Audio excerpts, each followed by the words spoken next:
Good morning and good afternoon, everyone. Welcome to our third edition of nexFrontier, Future of Elderly Care, Robotics for Healthy Aging.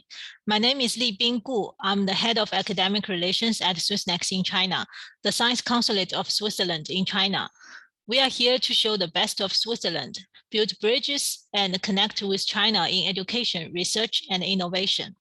nexFrontier is our latest webinar series, which spotlights cutting-edge research in Switzerland and China with a focus on Swiss National Centers of Competence in Research, so the NCCRs, and Chinese top-class research institutions. The aim is to spark potential exchanges and future collaborations. Today, we will learn about emerging robotics technologies and products that are customized for the elderly. We are very honored to have invited prominent speakers from the Swiss National Center of Competence in Research, NCCR Robotics, EPFL, ETH Zurich, and Shanghai Jiao Tong University. Before we start, I'd like to kindly remind our audience that at the bottom of the Zoom interface, you can find the Q&A function. So please type in your questions during the webinar and we will answer them in the Q&A session. Without further ado, I'd like to introduce our first speaker, Professor Pierre Dillenburg, Associate Vice President for Education at EPFL, Core PI at NCCR Robotics. Professor Dillenburg started his research on learning technologies in 1984. In 1986, he has been one of the first in the world to apply machine learning to develop a self-improving teaching system. He obtained his PhD in computer science from the University of Lancaster. He joined EPFL in 2002 and is currently full professor in learning technologies in the School of Computer and Communication Sciences, where he is also the head of the lab, Computer-Human Interaction for Learning and Instruction. Professor Dillenburg, the floor is yours. Thank you very much. Let me share my screen. Can you stop sharing your screens? Yeah.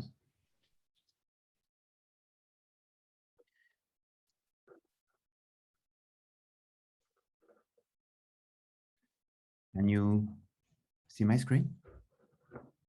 Good. So as it was just said, I'm not an expert in healthy aging. All my research has been in my life on younger learners, on school or secondary school children, on learning technologies. And we developed this, but then we realized there is a potential. We developed this small robot that has two main features, that fits in a hand, and it has two main features. The first feature is that it provides user with haptic feedback. You feel the forces in your hands when you do any kind of game or learning activity or healthy aging activity. The second feature is that it's located itself on a paper sheet as big as Switzerland, if we want, by a 1/4 millimeter. So because it uses a dot pattern. So this was designed for schools, not for healthy aging. I will come to healthy aging in a minute. So what are the two elements on this robot? So we have a patented mechanism that provides the haptic feedback, and if the robot goes in one direction and the user pulls it in the other direction, it does not break the engine of the robot. The second feature is that the LEDs and cameras that look at the paper, and we use the another pattern, as I mentioned, to locate extremely accurately at any time the robot on the paper, which means that when we change the paper sheets, we change the learning activity. The metaphor was a pen. You use the same pen to do a lot of learning activities on different pieces of paper. The same here, the same robot can be used on a variety of sheets of paper if each of them implement a different activity or game. So this is a more funny one when you don't interact with one robot, but you interact with a group of robots. And again, we designed some activities for schools up to a moment where a colleague from rehabilitation in the NCCR said, Pierre, I have some ideas about your robot. Maybe you could use them for stroke rehabilitation. And he told me that stroke patients have to do not so fun rehabilitation activities, like cleaning a clean table, which is not extremely motivated.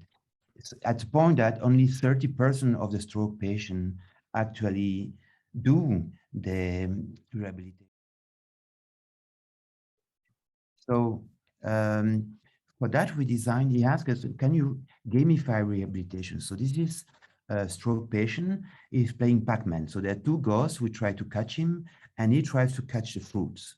And you will see the speed and the number of ghosts can be tuned, the complexity of the maze as well. Of course, when he is caught by the ghost, he does not die, but he loses fruits and has to start again. We can also make it more difficult, like rotating on the top of a fruit to get the fruit, but even like that, it's maybe quite challenging depending on the stroke patient we are considering. So we tried that, we tested this activity also with children with problems, a lot of children with neurological disease. But we conducted experiment where the stroke patient had to play with two versions of the game. One gamified, one non-gamified. The gamification was the fact that two ghosts tried to catch you. The non-gamified was the same kind of movement on the same map, but without the gamification of the ghosts. And as you can see on the left, the standard performance, and you see how we computed the standard performance on the bottom, was significantly higher with gamification. There were some trade-off, like if you increase speed, you lose accuracy. We, of course, took these things into consideration. When we look a bit closer at the people, you see that we had two kinds of stroke. Well, we clustered our users into two categories: those with moderate, with less impaired, lower consequence from the stroke, and higher consequence of the stroke in blue. And you see on the left column that there is an interaction effect, that those who are not too affected by the stroke actually benefit even more of the activity. And this and discussion with potential investors led us to the idea that we might look not at stroke market, the stroke rehabilitation market, but the healthy aging market. And we did experiment where we tried our game with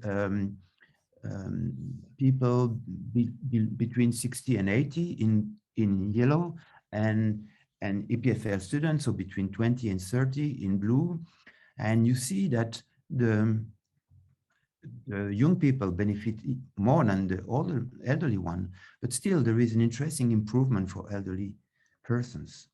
So that is paving the road of this project that we call Silver Haptic. Can we develop a variety of games? Pac-Man is just an example, a variety of games for elderly people at home or in elderly centers in the community or elderly houses to practice motor, cognitive, and social function.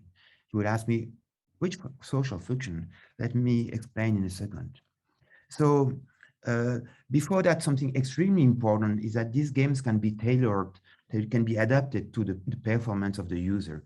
The number of ghosts, 0, 1, 2, the speed of ghosts, the complexity of the maze, the distance of the maze, how big is the maze, it has an effect on the mobility of the player. The game strategy, whether we help haptically, we help them with the haptic feedback to drive right, or we disturb them to see how quickly they react. Whether, for instance, in the Pac-Man game, they had a penalty if they kidnapped the robot or the cross ball.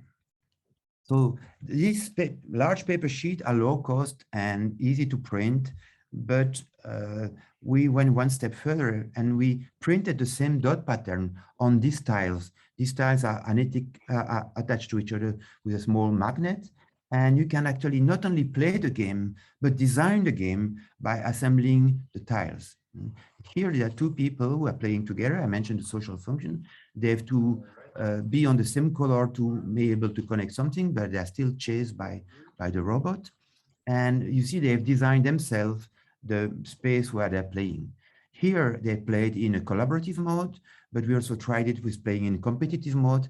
That's a very cool thing. We can play with the two functions. And the competitive was kind of more fun for high performance, but less fun for low performing people. So now we recently did even something even more interesting, is that on the left, you are someone playing with a real robot, and on the right there is somebody fighting with the one on the left, but fighting online. The idea is that you can practice social skills, social interaction. And we know how important are social interaction in healthy aging. You can practice in side by side, which is great. But if your grandson is in Canada or wherever far away from you, you can also play with your grandson online, and you can feel, the elderly person can feel in his hand, in some way, the hand of the grandson. He can feel in his hand the force of the other player online. This can be done playing with another player. Oh, more interestingly, or even interestingly, it can be done by playing with a therapist. The therapist can not spend a lot of time with every patient, every person, but in case of therapy, or in case of there is a manager or some kind of assistance in the elderly house, this person can also play when the elderly people is on site, but you can continue to play with when the person is back home. So that's the basic idea, is that we extend activities from place where there is support to the home activities, and we can still keep support. So the basic value of this robot is not the robot itself. Let's be honest, is the quality of the game that will be designed with the robot.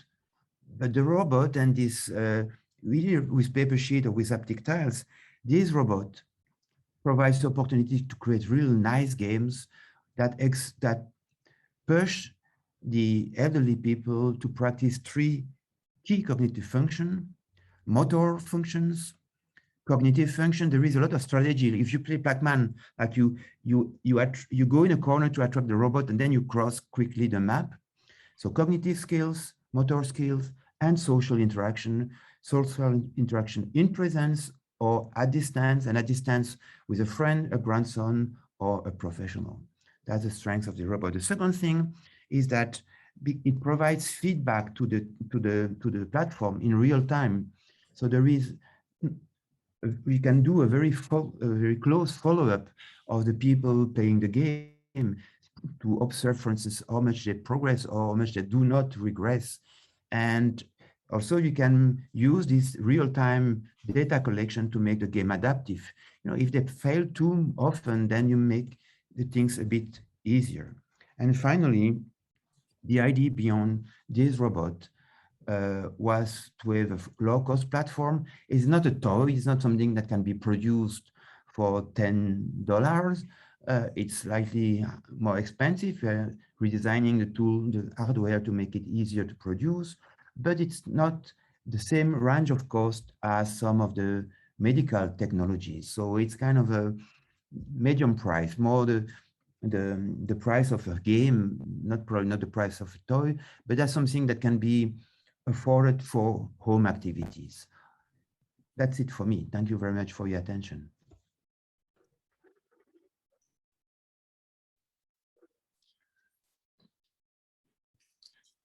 Thank you, Professor Dillenberg, for the interesting talk. Well, due to other commitments, Professor Dillenberg have to leave us now. And if you have any question for him, please leave them in the Q&A box, and we will forward them to him and provide you with his answers by email. Thank you once again, Professor Dillenberg, for your presentation. Now I'm delighted to introduce our second speaker, Professor Guangzhong Yang, Chair Professor and Founding Dean of the Institute of Medical Robotics, Shanghai Jiao Tong University. He was the founder and director of the National Center for Robotic Surgery, Imperial College London. Professor Yang's main research interests include medical imaging, sensing, and robotics. He is editor-in-chief of Science Robotics, a journal of the science family dedicated to the latest advances in robotics and how it enables or underpins new scientific discoveries. Professor Yang, the floor is yours.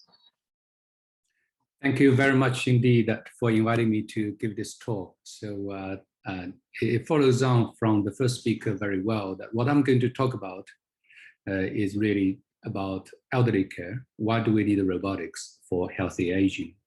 So as you know, that the the global health, there is the general trend is that aging population, rising cost, and also prevention, urbanization, all these issues are driving towards that, in terms of healthcare, we really need to look at personalized medicine and also that managing the chronic and infectious diseases. So under such a general trend that there are many issues, particularly for aging. Let me just highlight a few diseases, for instance, dementia, that it's a progressive degenerative brain syndrome that affects memory, thinking, behavior, and emotion. And the care for the aging dementia causing a lot of trouble, that both for the patient himself or herself, as well as the family. And the cardiovascular diseases that account for 30% of deaths worldwide, and disability. So all these problems are major factors for our aging society.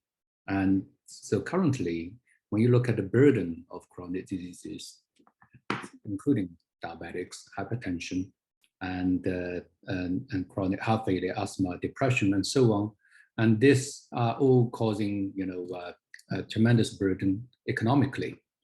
And we're really looking at the 5% of the population using over 60% of the healthcare costs.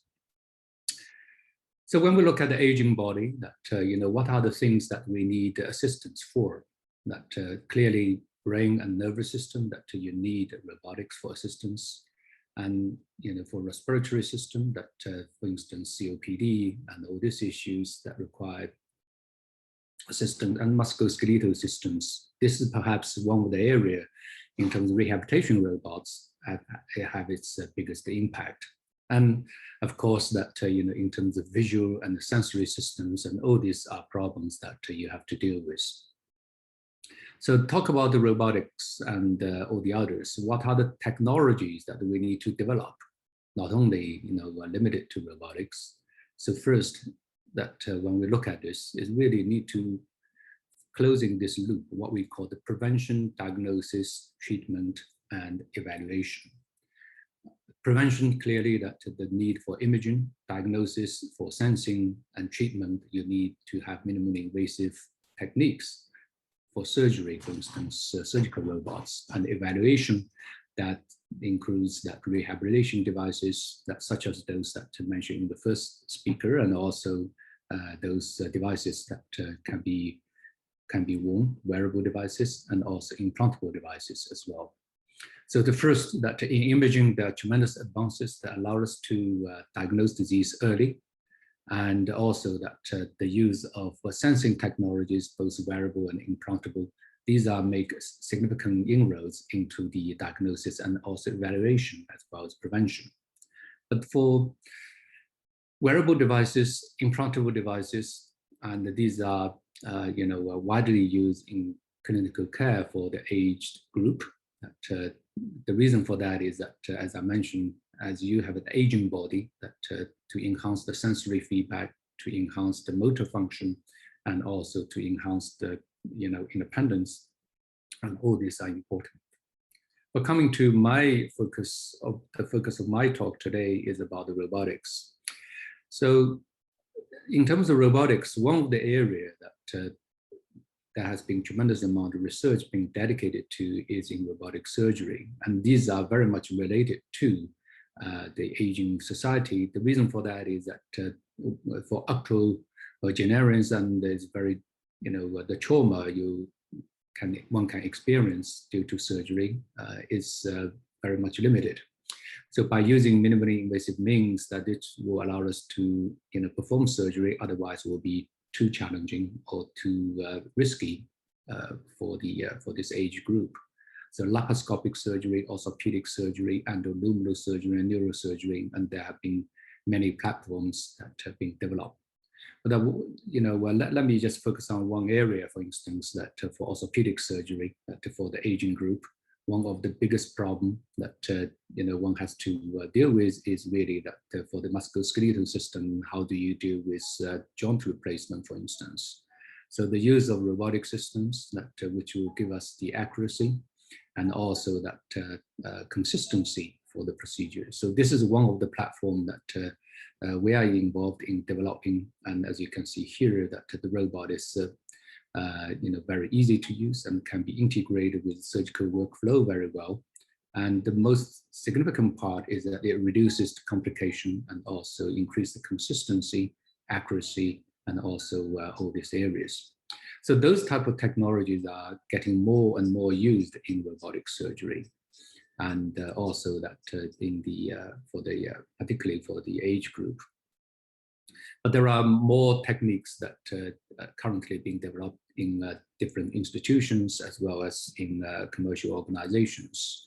For instance, that as shown here, that in terms of exoskeletons, that for the both for the upper and the lower exoskeletons for enhancing the musculoskeletal functions. And I think that those type of systems that you will see more. But in terms of technological trend, and more devices are moving towards what we call soft exoskeleton systems. That, for instance, for the Harvard group, that they have developed several generations of soft exoskeletons can be used. Another area that has enjoyed a lot of development is really that in the human-robot interaction, whether this is using EMG, EEG, FNIRS, and this allows what we call a more active assistance that can be used in practice. Commercially, that there are many platforms being used that already on the market. The RML system for upper limb, the Exo Bionics that for exoskeletal systems, and the Gypsy, Locomat, and to name a few. And certainly that there are many systems developed by Swiss companies and also research groups. So what are the challenges and developments that also the routes that the different groups being taken, that from rigid systems, there are many different embodiments that here I listed a few, and also that the soft exoskeleton, as I mentioned earlier, are attracting a lot of interest, not only for its safety, ease to use, but also in terms of low cost. And other examples in terms of actuation, that this hybrid systems, soft and rigid, provide you with the rigidity and also strengths that you are looking for. So a couple of years ago, that Robert Reiner and myself, along with Paulo Dario, that wrote this article for Science Robotics as an editorial, and to highlight the importance to integrate and to empower. So robots is not only just for providing physical support, but it's also important to integrate this into the system, that therefore it provides seamless integration between the human and the robot. From that perspective, there are many new developments that have been reported in Science Robotics, for which I'm the founding editor. For instance, that this is one example that by Professor Clark and his group on biomimetic sensory feedback through peripheral nerve stimulation.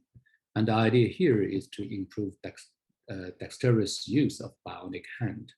As we know that the mechanical grasping and all the things in terms of bionic hand currently, they can be done, but more that we want to add back the sensory feedback. And this allows us to manipulate much more complex objects, soft objects, and also delicate objects that for functions that that needs to be restored. So this is the general direction that the research community is driving towards, and partially due to the advances in terms of material science, the sensor integration, as well as our ability in terms of modeling the world. And for this group, that for this paper, for instance, that they have demonstrated that for managing different objects, these are all daily objects that we found it taken for granted for manipulating, but for patients with prosthetics, and these are difficult for them to do. As you can see here, the improvements that with sensory feedback. And also another work that by Nitish Thakur from Johns Hopkins University, that the use of neuromorphic multilayer epidermis that to perceive touch and also pain. So here that this is sensorized skin that allow you not only to have the sensory feedback that to allow you to perceive touch and pain, but also that to increase the dexterity. What is also novel here is the introduction of the neuromorphic model. Therefore, that you have a very efficient computational framework that is akin to how human that the sensory system work. So with this, that you can, as you can see here, that from the EEG and so on, that the movement, you can have better perception of the objects in the world and also have the sensory feedback. In this case, to look at the reflex that due to pain. So to put this together, that I think the future development of robots for rehabilitation, for elderly care, for assistive devices, and so on, that will be this principle, what we call the 4 C's. So it needs to be compliant and needs to be continuing, that rather than the more traditional robot devices, and also they need to be cooperative and also with cognitive power. So this brings us to the future consideration of robots, whether this being assistive or that for surgical robots, in fact, that is the different levels of automation. That for assistive devices, for wearable devices, obviously you want the human to be able to wear it without actually perceiving it is there. So it is seamless, working seamlessly in the background. So for surgical robots, that we are still working in this area, 0, 1, or 2, with for robot assistance or task autonomy. But for those assistive devices, certainly we want to push this to a higher level, and level 4 or maybe even level 5. And this are the focus that we are all working on within the community. So just draw this to conclude that to conclusion. For the robotics for elderly care, there are many unsolved problems, but on the other hand, we are also making significant inroads into different platforms that can be used in practice. The use of soft robotics, soft exoskeletons, and all this are representing tangible directions for bringing those technologies into clinical practice and also into people's home. Other related areas that for our aging society are robots used for hospital automation, for surgery, and also in other areas. So these are the 3 areas that, in fact, the Robotics Institute in Shanghai Jiao University, that for which I've established a couple of years ago, back in Shanghai, it is focusing on. So very much hope we'll have the opportunity to exchange ideas, and also for those of you who are interested in knowing a bit more about what we are doing, visit us in future. Thank you very much, and thank you yet again for inviting me to give this short presentation, give an overview of what we do, and also what the community is focusing on, and potential future directions the community is working towards. Thank you very much. Thank you, Professor Yang, for the insightful presentation. We will have more interaction during the Q&A session with you. Now I'm glad to introduce our next speaker, Professor Rover Sojourner, full professor for sensory motor systems, Department of Health Sciences and Technology at ETH Zurich. He is also full professor of medicine, University Hospital, Biogrist at University of Zurich, and co-director of NCCR Robotics. His work focuses on the investigation of the sensory motor interactions between human and machine, and the development of user cooperative rehabilitation robots, exoskeletons, and virtual reality technologies. Professor Rina is the initiator and organizer of the Cyberslon, which was awarded with the European Excellence Award, the Yahoo Sports Technology Award, and with 2 categories of the Reimagine Education Award. Professor Rina, the floor is yours. Thank you for the kind introduction and also invitation.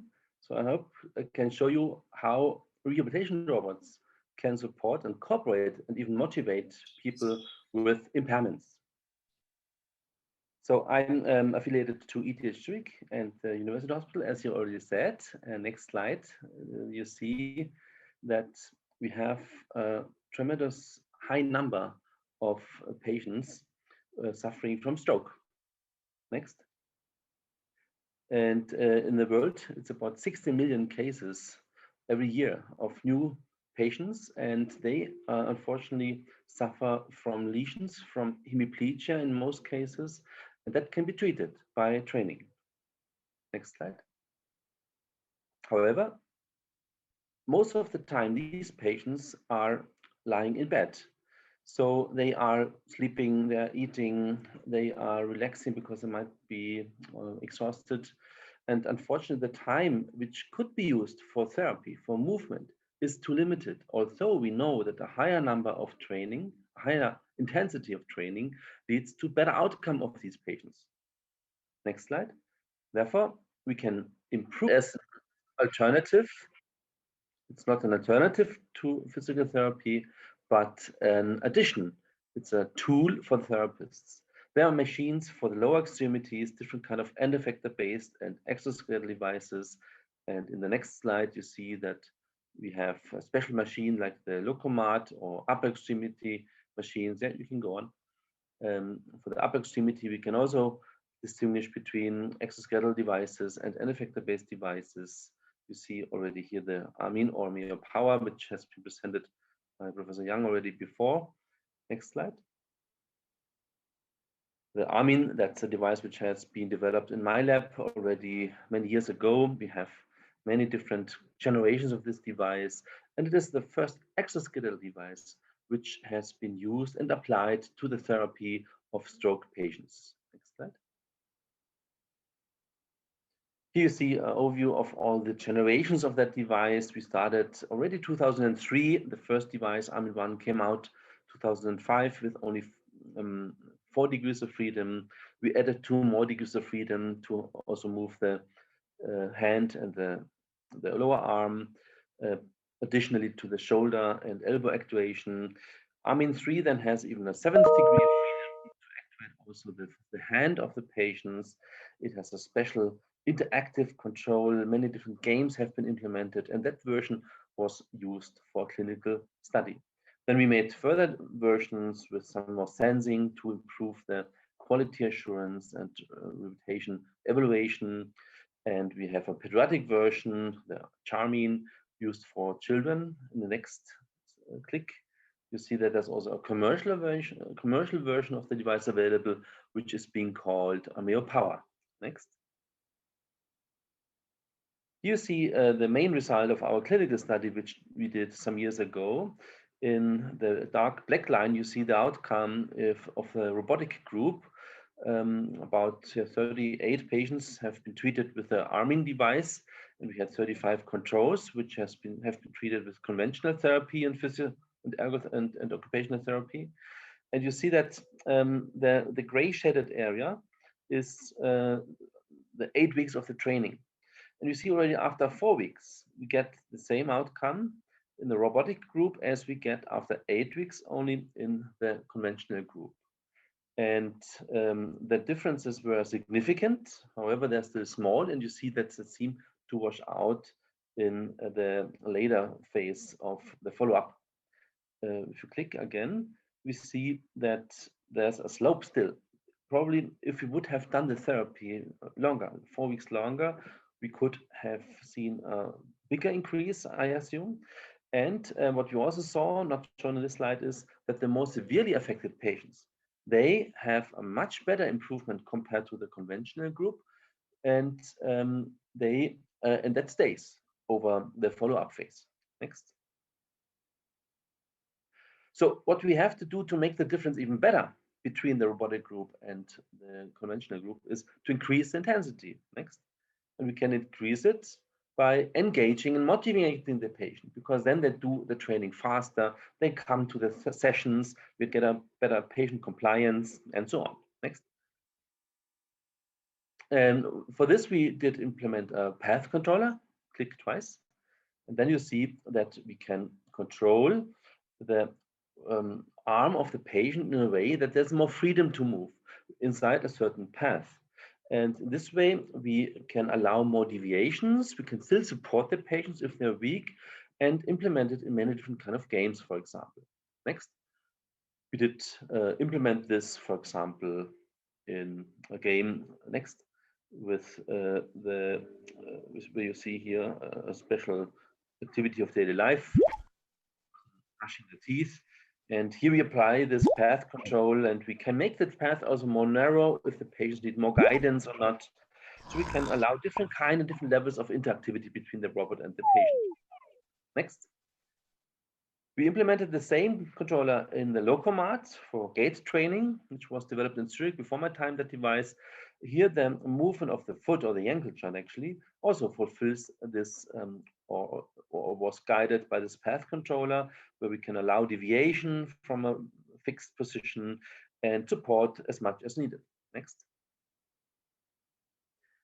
And then we have this motivational problem, because the training can be quite boring and the patients do not show up anymore to the sessions. Oh, we should, because we should improve their gait functions. Next, and for this, we have implemented also many different games. The idea is that not only physical activity, but next, if you also have cognitive activity, we can increase the neuroplastic effects in that kind of training. Next, we call this engagement. The engagement, if that is stronger, physical as well as a cognitive or mental engagement, we can get a stronger neuroplastic effect, meaning a better outcome, a better quality of life for the patients. Next. So in the Locomat, we have implemented a game scenario where the people can walk through a virtual environment, and it's easy to instruct them because they immediately see and understand what they have to do. We can add some nice sunshine, we can add animals inside this path, we can add obstacles where the people know what they have to do. They have to lift the foot to go and walk over that obstacle, for example. So it's very intuitive and also very motivating. We can make it very exciting. We can add some ghosts or some kind of funny elements to enjoy the patients, and this way engage them and increase the outcome. Next. Game for soccer children. Also very engaging for the children when they play the soccer game. Next, please. And also in the upper extremities, of course, we have implemented many different kind of games which are close to functional activities of daily life. For example, here there's a cooking scenario where the patient has to grasp different meatballs to place them in the saucepan. Before that task, they can also cut the ingredients to use for cooking. They can use a plate, fill a glass of wine. Next. And here you see an example of different tasks which we have implemented. The therapist, together with the patient, can choose the right games or tasks, functional tasks, which are most relevant to train different kind of movement directions and capabilities of the upper extremities. Next. We also implemented collaborative training tasks where one patient can play against another patient in the same room or remotely to another room. We even adapted the difficulty levels in that way that a patient who's usually not that good performing in that games can play against a healthy subject, for example, against the grandson or nephew or daughter, in order to further engage the patients. Here you see the newest version of our device. It changed the name to NexFrontier. It's a collaboration with Professor Hutter, who developed special actuation units. And we can do now very fast games. The mass, the inertial mass and the gravitational mass of the robot is much smaller now. And we can also get a much larger range of movement so that we can do different kind of versatile applications of the device, and are using it now soon for training with patients. Next.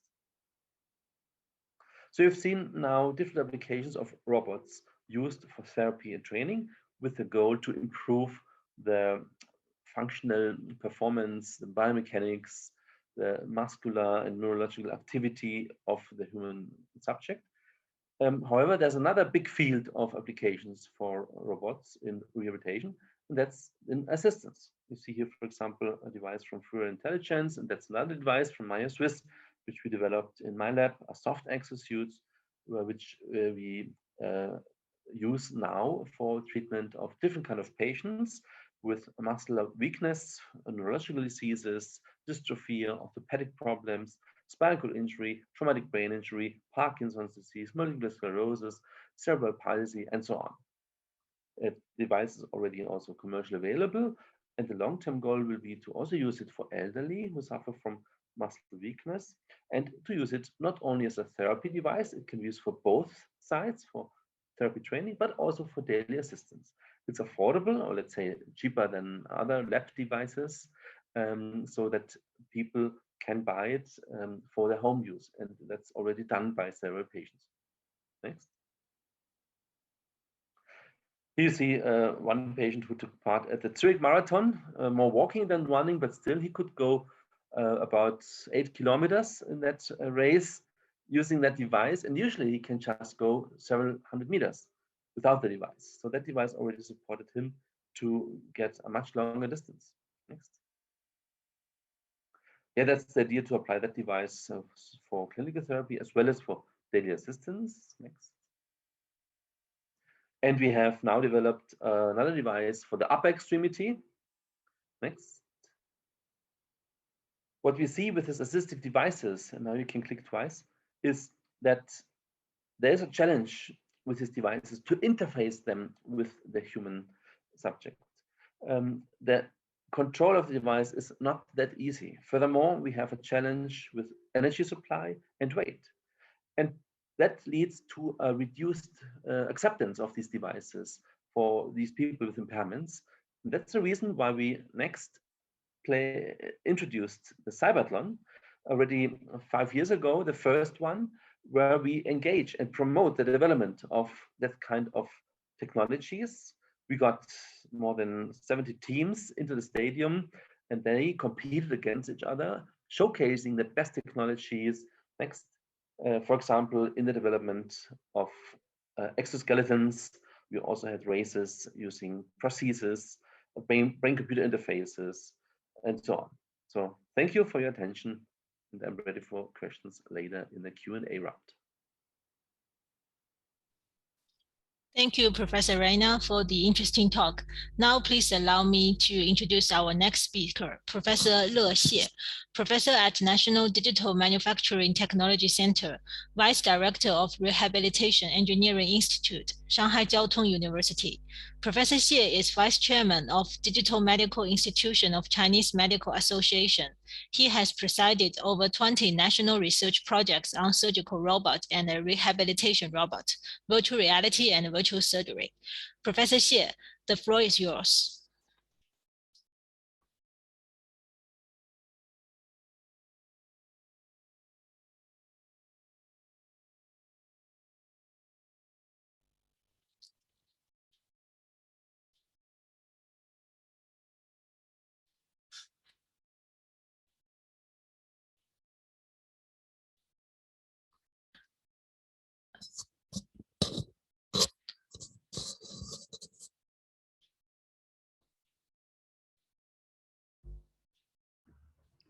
Hello, everyone. Good afternoon. I'm Le Xie from Shanghai Jiao Tong University. My presentation is the virtual reality in rehabilitation.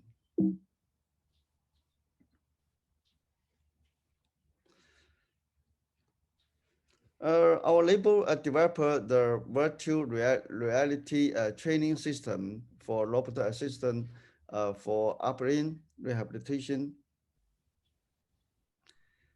The neural rehabilitation robot include in general 3 parts.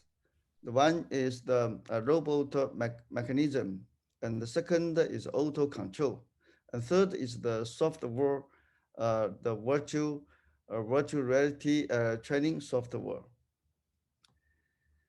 It was known the human upper limb have the 7 degrees of freedom. The shoulder journal have the 3 degrees of freedom. The flexion and extension, adduction and abduction, pronation and the supination.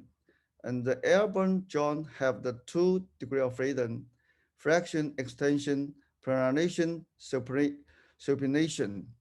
And the riscal joint also have the 2 degrees of freedom, flexion and extension, radial and ulnar. According to this 7 degree of freedom, our label developer the upper for the upper end, the rehabilitation assisted robot. And for the rehabilitation training software include the 2 areas, the control panel area and the visual training scene display area. The control pane area can input the patient information, monitor the monitor training the parameters, selecting training model. And the virtual training screen at display area, the visual human can respond to the patient's action to complete the game task. In order to implement of the 3D modeling uh, to, to ensure the model realistic and the joint move smoothly, 3D master is used to the model for the reading visual body. Then to input and join the physical model into the visual environment. Then applying the OpenGL displaying table function. And for the display area include the 5 parts: visual human modeling, positive kinematic analysis of upper limb, illumination and the texture mapping, sensor data reading and conversion, stereoscopic display. We can show the whole system. The students test the robot system, and when the students move, the visual body hand is moved in the same time. We do some clinical experiment for this rehabilitation training system. 是练这个动作，深腕的动作。当然，你肘关节也要屈伸，因为你不屈伸也不行。学会了是吧？是练这个动。So after that, we do another generations skeleton rehabilitation robot for the upper limb. And redesign the robot. Also for the software, we also develop another generations, so training and the evaluation software can visualize of motion control curve. We developed several game for the training. This game is a small ball to climb the wall. To develop the software, the game, the principle is determine the collision position and then calculation the time required for collision, then collision rebound. And for the sensor signal devices implement, the first is the texture mapping, and then illuminator material, musical and sound effects. Multiple virtual reality scenarios can be created in the same training model or motion evaluation model to increase the patient's interest and save the resource relative to the creation of the new game model. Also, to use the SEMG information to evaluate rehabilitation effectiveness. Do some the clinical experiment.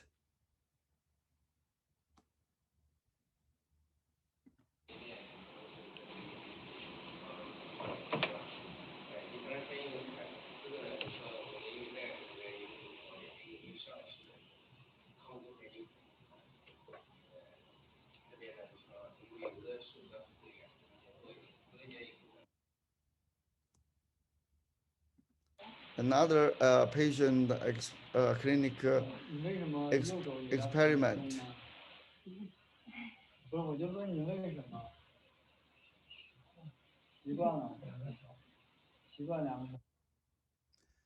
And for our label developer another system for the interim neural coupling rehabilitation robot.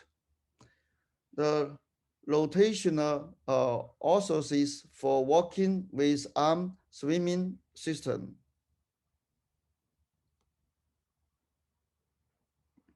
So this one include the upper limb and the lower limb, and they move in the same time and can get the better clinical rehabilitation factor.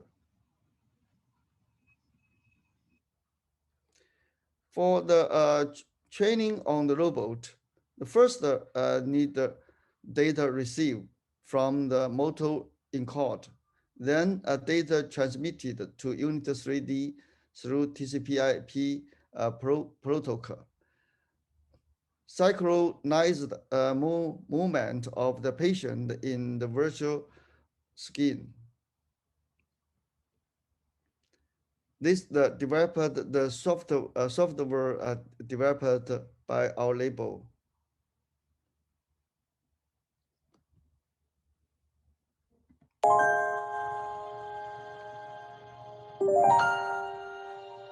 And when the patient training, the people in the virtual environment can move, can work. And another one is the hand rehabilitation and assessment system, which include the hardware and the software. For the software, you use the virtual realities technology. We developed several games. For example, the Harvest Orchard, Piano Master, Happy Pandy. This is the start interface of the game, training the patient's hand fractions and extensions. For the Harvest Orchard, the patient controls the little girl to pick the apple by bending the palm of his or her hand. The piano master, the effect of the playing the piano is simulated by synchronized the movements of the patient's hand with the one in the virtual scene. And the happy panda, the panda eats the flowing bamboo. The patient is required to bend his hands to control the movement of the panda. The scores taken by the patient within the specified time will be added up. The date will be stored and used to observe the patient's rehabilitation condition. Thank you.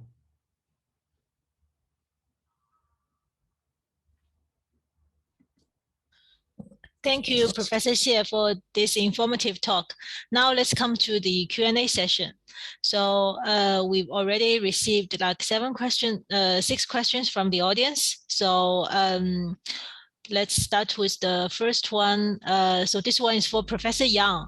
In your presentation, you mentioned the 4C principle. What does compliant refer to? Compliant with what? Compliant, that obviously, particularly for rehabilitation, that you want the robot, when you want to act on something, then you want the robot to be compliant, i.e. to be conforming to what you want to do. When you want to have assistance and you want the robot actually to support the action you are going to do. So basically with the force and so on. So compliance is very important. Okay, thank you. Professor Xie, would you mind turning on your camera? So the next question is, I think it's for all our speakers. It's from Claire Ding. How do you think about using the robots to serve the elderly people in the nursing home? Do you think it will be really workable? Who would like to answer first? Maybe Professor Rina? Yes, happy to answer. I think there's a great demand, a big need to support the treatment of people in elderly homes from a physical point of view, but also organizational and logistic point of view. So the use of robots is sounds attractive, but as indicated in the question, it is a challenge to make the robots really reliable and versatile to bring a real support rather than a burden for the supporting staff in the nursing homes. In our application, the Maya suit, for example, helps elderly to move more, to spend less time in a wheelchair or chair, but more time in walking, in upright posture. And that's a more general application, not only related to a nursing home, however. And then that's feasible. That's already being done if the people are able to put the devices on. And okay. Thank you. Then following the question, the topic of mile, then we have one specific question from our audience. How much does the mile exoskeleton suit cost per unit compared with the version developed at Harvard? I don't know whether you could provide an answer. They mean the Maya suit, I guess, with Maya? Yeah, the mile suit. Yes, the Maya suit costs only about $7,000. Plus some access if required for special software or special maintenance maybe, but it's really affordable. I mean, at least for hospitals, also for some private people who are a bit wealthier, of course, it's price of a half a car, let's say, or of a motor bicycle. So I think it's affordable. It's about 10 to 20 times cheaper than the competitors. Okay, thank you. Then let's coming back to the previous question about using robots to serve the elderly people in the nursing home. What's your opinion on it? What's your view on it, Professor Yang?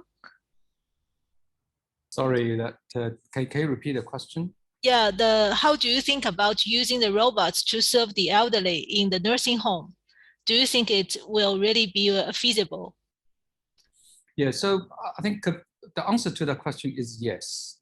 And the consideration we need to bear in mind, I think exactly as Robert is mentioning, that need to make it to be cost effective and reliable. And more importantly, I think it needs to be able to be integrated with the daily living very well. So it cannot be, for instance, bulky and also that it needs to be able to cater for the daily activity very well. So there is one class of those robots which will enjoy the first use. It will be those wearable systems. So for instance, for patients with Parkinson's, for instance, that to manage the tremor, to give them the dignity, to be able to integrate with the social life better. So those kind of wearable robots, you will see a lot more. And secondly, that those robots will be able to provide assistance. For instance, many people are using vacuum cleaning robot nowadays already. So those are small robots, they'll be able to roam around the home, but also provide certain function, and those will come. The very big exoskeletons and also those costly rehabilitation robots, these will probably unlikely in the near future will be, in my view, to be used in the home environment.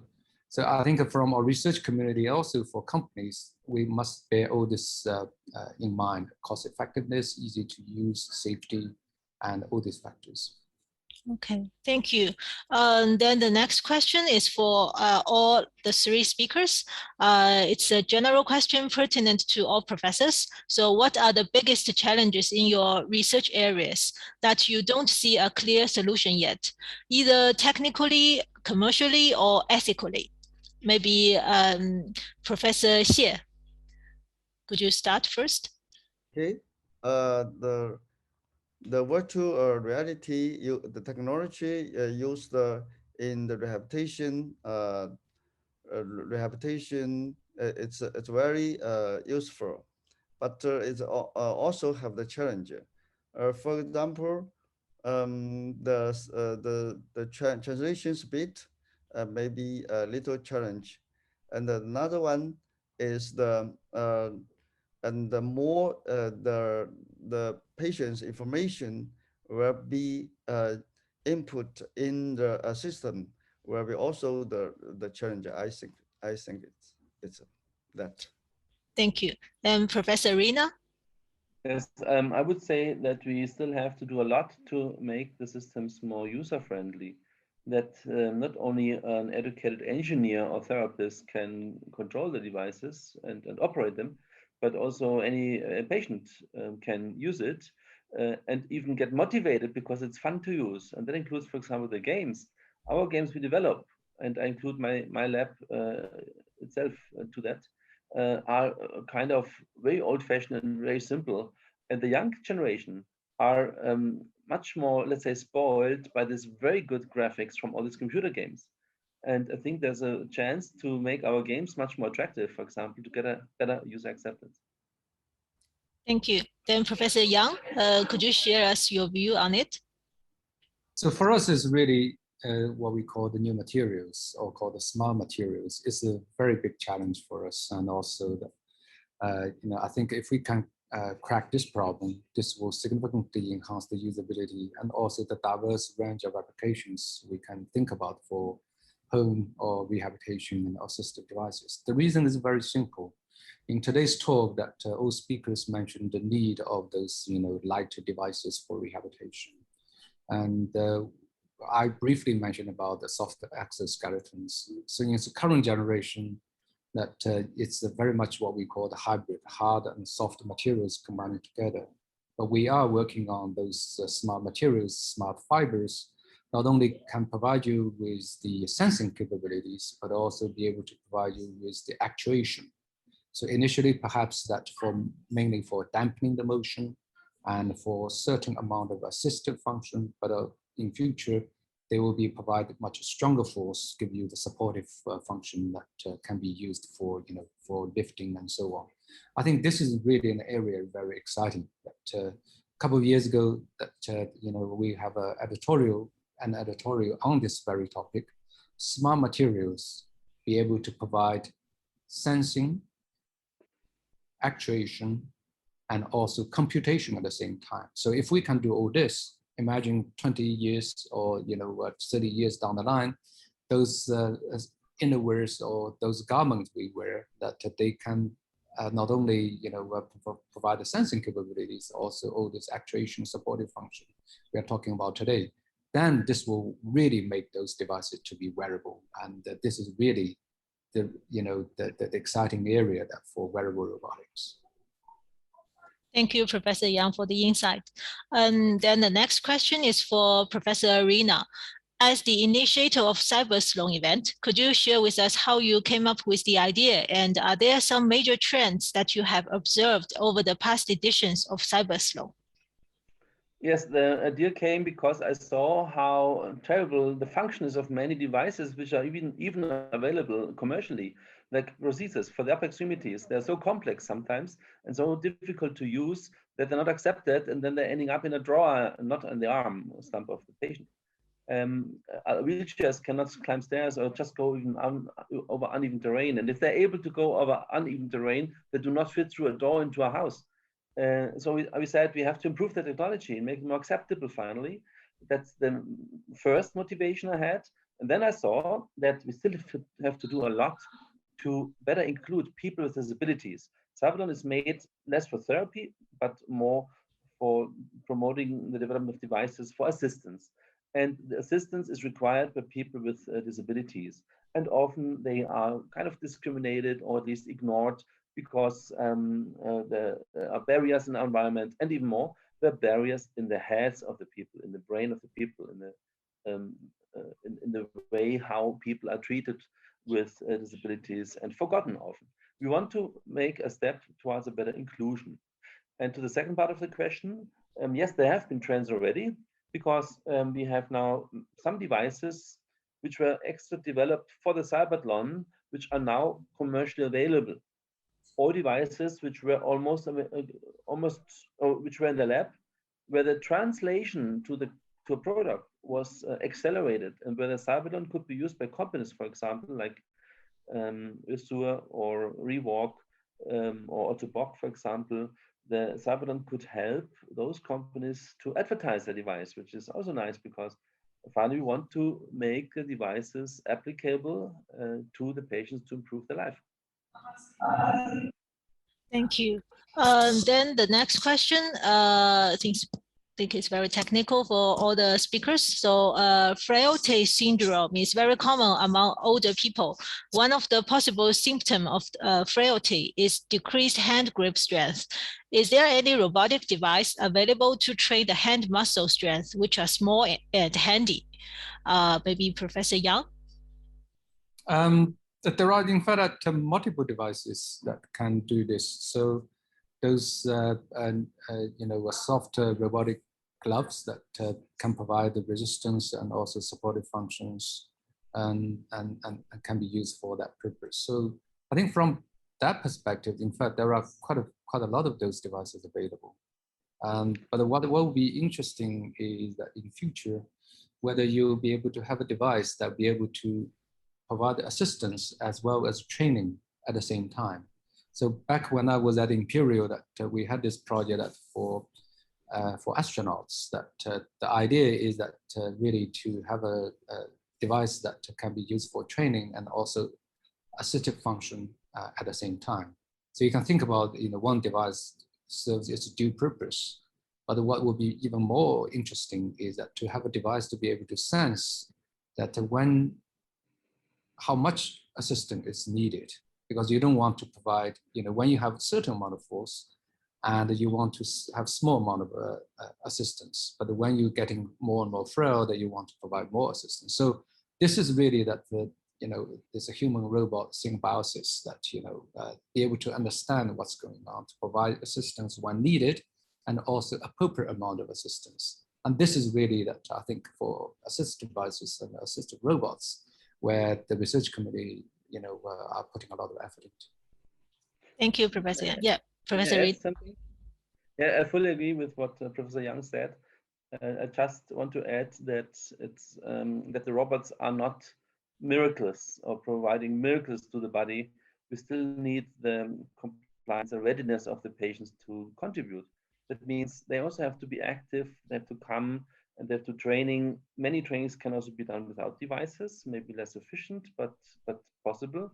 So we need both good robots with the right amount of assistance, as Professor Yang said, maybe, and good patients who want to learn and who are active. Yeah, thank you. Professor Xie, do you want to add something to this question? Okay, I think this one is important because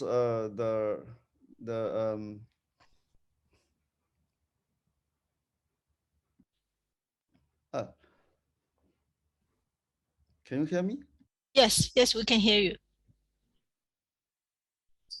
Now you are mute again. Can you turn on your mic?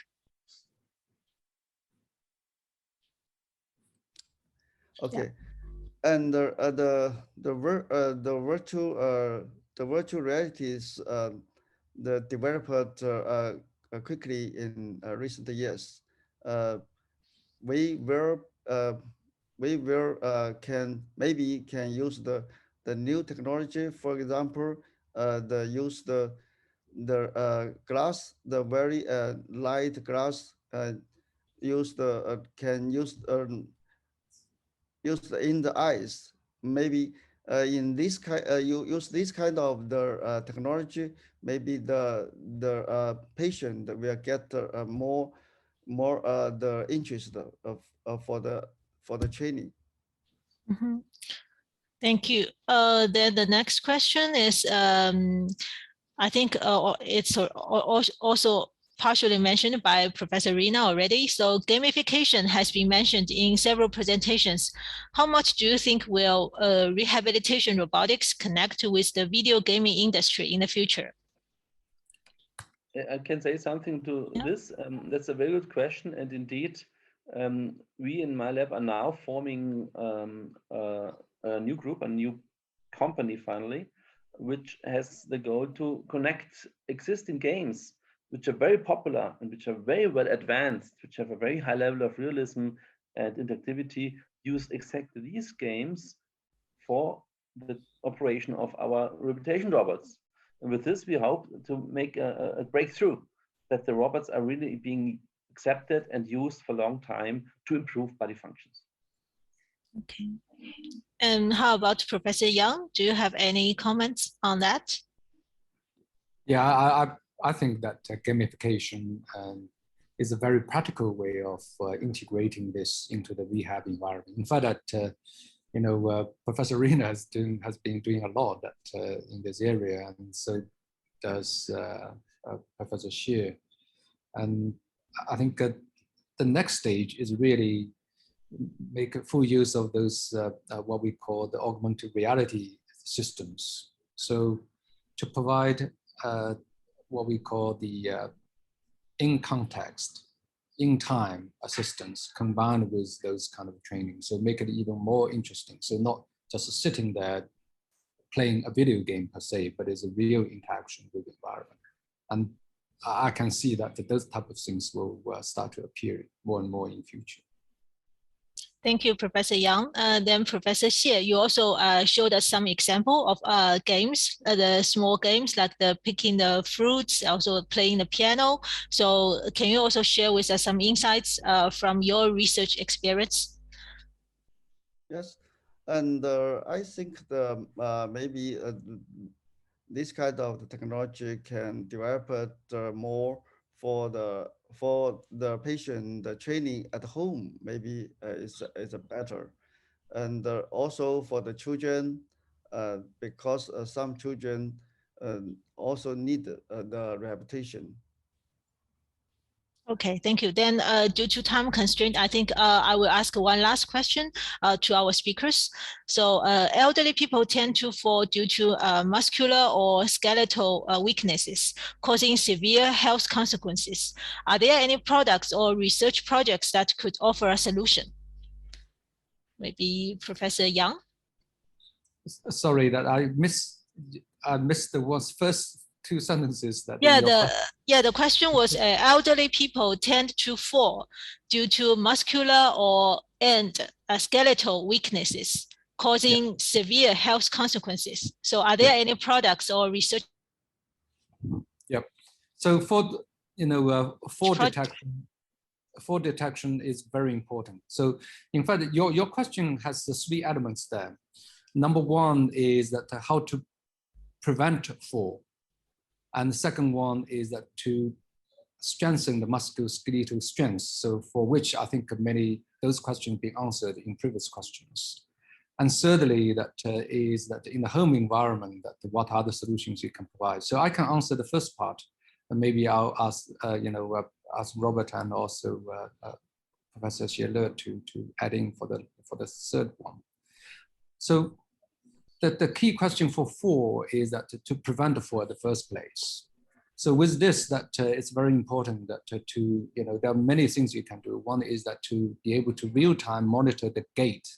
As we know, when you have unstable gait due to frailty and so on, then what you want to do is that don't let patient or elderly that to do things that are too risky.